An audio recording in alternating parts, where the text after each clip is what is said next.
Hello everyone, and welcome to another video Dvar Torah with Rabbi Chaitovsky at BMH-BJ in Denver. Today's a great day in the Jewish calendar. We celebrate Israel's 67th birthday. Today is Yom Ha'atzmaut, the day of Israel's independence. And it is a wonderful day for Jews around the world.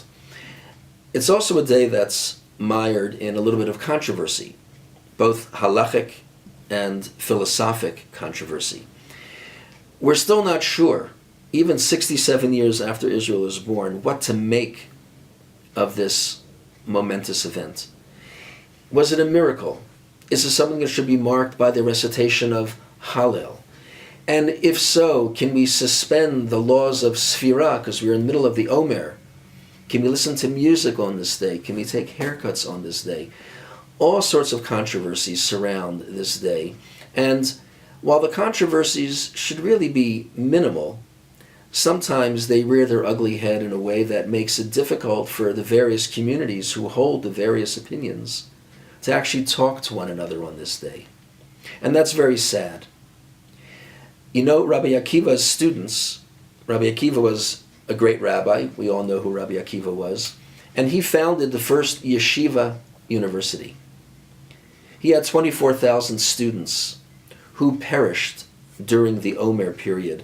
And that's one of the reasons that we even have mourning during this period of time. And we know that his students, according to the Gemara, stopped dying on the 33rd day of the Omer, on Lag BaOmer. Now, however we arrive at that number is not as important. But the question is, what was it that so tragically affected Rabbi Akiva's students that they died?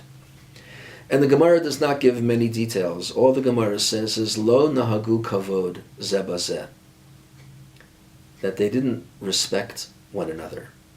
These rabbinical students, the greatest minds of their day perhaps, and the people who could have contributed so much to the future of the Jewish people, did not respect one another. It's hard to imagine what that really meant, but they paid the ultimate price for their behavior.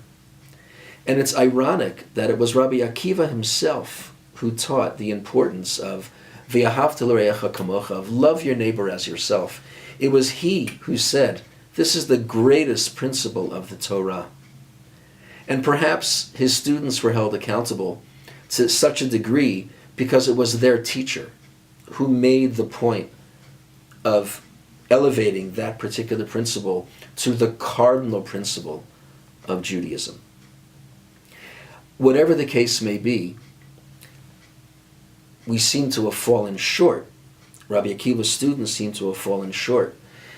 Our rabbis tell us that the Second Temple was destroyed because we fell short, ben adam lachavero, because of sinat chinam, because of needless hatred between one another. So we have Rabbi Akiva's teaching. We have the evidence of our own history to shore up the idea that getting along with one another as much as possible is perhaps the greatest thing that should happen. And the state of Israel should galvanize us and should bring us together. And yet, in some ways, it is still the seat of some of the greatest controversy and some of the greatest dissension in our people. And it needn't be this way. The Avnei Nezer, in his commentary in Yoredea, actually says that it was not until the Jews entered the land of Israel that the mitzvah of V'ahavta l'reacha kamocha actually took effect. And he goes on to explain that there was something about the land of Israel that enabled the Jewish people to become ish achad b'lev achad, and allowed them to come together, unified in their desire to settle and to maintain the Holy Land, the promised land that we had yearned for so many years.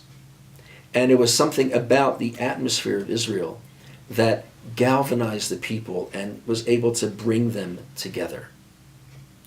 That is still a dream of our people, to become ish achad b'lev achad, to be unified in our support and in our love for Israel. And this is the day that should be most manifest. And all of us must strive, with all of our differences, to recognize the significance of the state of Israel, of Midinat Yisrael, and Eretz Yisrael in our lives, and not to undermine that, at least not on this day. And we come together as a community to say happy birthday to Israel, Yom Huledet Sameach, and we come together as a community to be inspired by all the Torah learning that's going on in Israel, and the amazing effect that Israel has on so many, young and old. All we can say is, happy birthday, Israel, and may we learn the lesson of coming together, the lesson of respect, the lesson of love your neighbor as yourself. Yom Huledet Sameach. See you in Shul this Shabbat. Have a wonderful Shabbat.